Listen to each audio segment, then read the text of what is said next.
പ്രതിയുടെ പിതാവിന്റെ സഹോദരന്റെ വീട്ടിലേക്ക് ഇപ്പോൾ റൂറൽ SP എത്തിയിട്ടുണ്ട്. ഇൻക്വസ്റ്റ് നടപടികൾ പൂർത്തിയാവുകയാണ്. എന്തായാലും ഇന്ന് മൃതദേഹം ഇവിടുന്ന് പുറത്തു കൊണ്ടുപോകില്ല എന്നാണ് അദ്ദേഹം പറഞ്ഞത്. കാരണം ഇന്നിവിടെ ഗാർഡ് ചെയ്തുകൊണ്ട്, അതായത് മൃതദേഹം ഇവിടെ പോലീസിനെ നിയോഗിച്ച് ഈ തരത്തിൽ കാവൽ നിർത്തിക്കൊണ്ട് നാളെ മാത്രമേ ഈ മൃതദേഹം പുറത്തു കൊണ്ടുപോകൂ എന്ന് പറഞ്ഞിട്ടുണ്ട്. എന്തായാലും ഈ പ്രദേശത്തിന്റെ കാര്യം നമ്മൾ അല്പസമയം മുമ്പ് പറഞ്ഞതാണ്. അതായത് ഈ പ്രദേശം വിജനമായ പ്രദേശമാണ്. ഏറ്റവും പ്രധാനപ്പെട്ട കാര്യം 10 മണി മുതൽ, രാവിലെ 10 മണി മുതൽ വൈകുന്നേരം 6 മണി വരെ ഈ കൃത്യം, അതായത് മുൻപ് ആസൂത്രണം ചെയ്ത് ഈ കൃത്യം പൂർത്തീകരിക്കാൻ തിരഞ്ഞെടുത്ത സമയം രാവിലെ 10 മണി മുതൽ 6 മണി വരെയാണെന്ന് പറയുന്നു.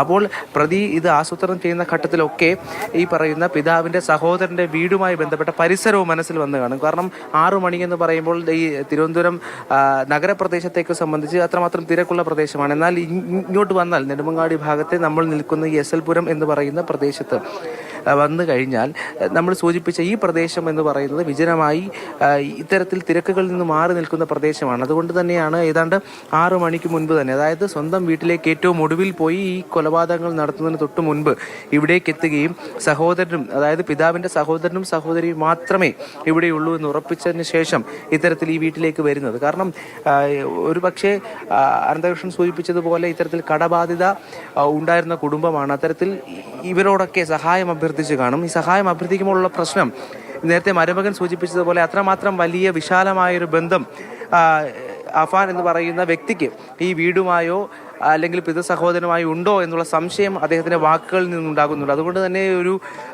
പണം ചോദിക്കുമ്പോൾ അത് കൊടുക്കാൻ വിസമ്മതിക്കുന്നു എന്ന് നമുക്ക് മനസ്സിലാക്കാം. അങ്ങനെ അതിന് സാധ്യതയുണ്ടെന്ന് നമുക്ക് മനസ്സിലാക്കാം. അത്തരത്തിൽ വിസമ്മതിക്കുമ്പോൾ അത് ഒരു പ്രകോപനമായി മാറുകയും അത്തരത്തിൽ കുടുംബത്തിലെ എല്ലാവരെയും കൊല്ലുന്ന തരത്തിലേക്ക് ചിന്തിക്കുമ്പോൾ ഈ വീട്ടിലേക്ക് വരുമ്പോൾ ഈ വീടിൻ്റെ പരിസരം അറിയാവുന്നതാകും. കാരണം നേരത്തെ സൂചിപ്പിച്ചതുപോലെ വലിയ തിരക്കുകളിൽ നിന്ന് ഒഴിഞ്ഞു നിൽക്കുന്ന പ്രദേശമാണ്, വിജനമായ പ്രദേശമാണ്. വീടിന് തൊട്ടു മുന്നിൽ വിജനമാണ്.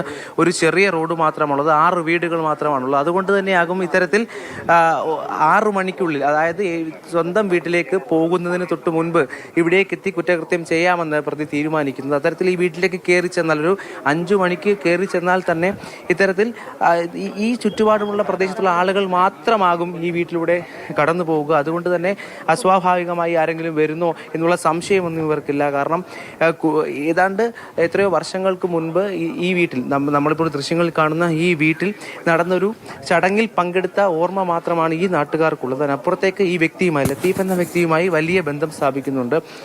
പൊതുകാര്യങ്ങളിൽ ഒപ്പം പള്ളിക്കാര്യങ്ങളിലൊക്കെ സജീവമായി നിൽക്കുന്നത് കൊണ്ട് തന്നെ അത്തരത്തിലൊരു വലിയ ബന്ധമുണ്ട് എന്നുള്ളത് ഇവർ ഉറപ്പിച്ച് പറയുന്നുണ്ട്. അപ്പോഴും മറ്റു കുടുംബാംഗങ്ങളെ പറ്റിയുള്ള വിവരങ്ങൾ അറിയില്ല. 2 പെൺമക്കളുടെ കാര്യങ്ങൾക്കപ്പുറത്തേക്ക് അവർക്ക് മറ്റു കാര്യങ്ങൾ അറിയില്ല എന്നുള്ളത് നമുക്ക് വ്യക്തമായതാണ്. അപ്പോൾ ഇത്തരത്തിൽ ഒരു കുറ്റകൃത്യം ആ സമയത്ത്, അതായത് 6 മണിക്ക് മുൻപ് എന്ന് പറയുമ്പോൾ ഏതാണ്ട് 5 മണിക്ക് മുൻപ് തന്നെ, അല്ലെങ്കിൽ 4 മണി മുതൽ 5 മണിക്കിടയിലൊക്കെ വരാനുള്ള സാധ്യതയാണ് ഇപ്പോൾ ഈ മൊഴിയിലെ കാര്യങ്ങൾ കൂട്ടി വായിക്കുമ്പോൾ നമ്മൾ ഇവിടെ എത്തുന്ന സമയമായി മനസ്സിലാക്കുന്നത്. ആ സമയത്ത് എത്തിയാൽ പോലും ഇവിടെ ഈ പ്രദേശത്തിന്റെ സ്വഭാവം വെച്ച് അത്തരത്തിൽ ആളുകൾ പെട്ടെന്ന് ശ്രദ്ധിക്കുകയോ ഒന്നും ചെയ്യുന്ന പ്രദേശമല്ല.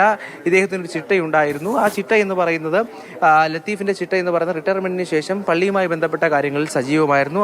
6 മണിക്ക് ശേഷം പള്ളിയിലേക്ക് പോവുകയും 6:30 പ്രാർത്ഥനയിൽ കൂടുകയും അതുമായി ബന്ധപ്പെട്ട ചർച്ചകൾ ഏർപ്പെടുകയും ചെയ്യുന്ന വ്യക്തിയായിരുന്നു. അതുകൊണ്ട് തന്നെ അതിനു മുമ്പ് എത്തിയാൽ ഇത്തരത്തിൽ കുറ്റകൃത്യം ചെയ്യാം എന്ന് പഠിച്ചതിന് ശേഷമാകാം ഒരു പക്ഷേ പ്രതി എത്തിയത്. കാരണം ഇത്തരത്തിൽ നമ്മൾ ലത്തീഫിന്റെ മരുമകനോട് കുറ്റകൃത്യം ചെയ്തത് കുടുംബത്തിലെ ഒരാളാണല്ലോ, അങ്ങനെ ഉണ്ടാകാൻ സാധ്യതയുണ്ടോ എന്ന് ആവർത്തിച്ച് ചോദിക്കുമ്പോൾ അദ്ദേഹത്തിന് ഉത്തരം ഉണ്ടാകുന്നില്ല. കാരണം ഈ പറയുന്ന പ്രതിയുമായി ഒരു ഘട്ടത്തിലും വിശാലമായതോ അല്ലെങ്കിൽ ഒന്ന് ഓർത്തു പറയാൻ കഴിയുന്നതുമായുള്ള ബന്ധമില്ല എന്നുള്ളത് ഏറ്റവും ശ്രദ്ധേയമാണ്. കോവിഡ് കാലത്ത് ഈ പഠിക്കാൻ നേരിട്ട് പോകേണ്ടാത്ത കാലത്ത് മാത്രം കണ്ടൊരോർമ്മയേ ഉള്ളൂ എന്നാണ് പ്രതിയെ പറ്റി പറയുന്നത്. മറ്റു കാര്യങ്ങൾ അറിയില്ല, ആ വീടുമായി ബന്ധപ്പെട്ട കാര്യങ്ങൾ അറിയില്ല, വീടുമായി എത്തരത്തിലുള്ള ബന്ധമായിരുന്നു എന്ന് പോലും അറിയില്ല എന്നാണ് മരുമകൻ പറഞ്ഞത്. ചുള്ളാളത്ത് നിന്നാണ് ഈ വിവരങ്ങൾ രാഹുൽ ചീനാഥ് നൽകുന്നത്. ഈ വീടുമായി അങ്ങനെ ഒരു ബന്ധവുമില്ലാത്ത ആൾ, 21 വയസ്സ് മാത്രമുള്ള ചെറുപ്പക്കാരൻ ഇവിടെ എത്തുകയും അരുംകൊല നടത്തുകയും ചെയ്തു. അവിടെ നിന്നുള്ള ദൃശ്യങ്ങളും വിവരങ്ങളുമാണ് രാഹുൽ പങ്കുവച്ചുകൊണ്ടിരിക്കുന്നത്.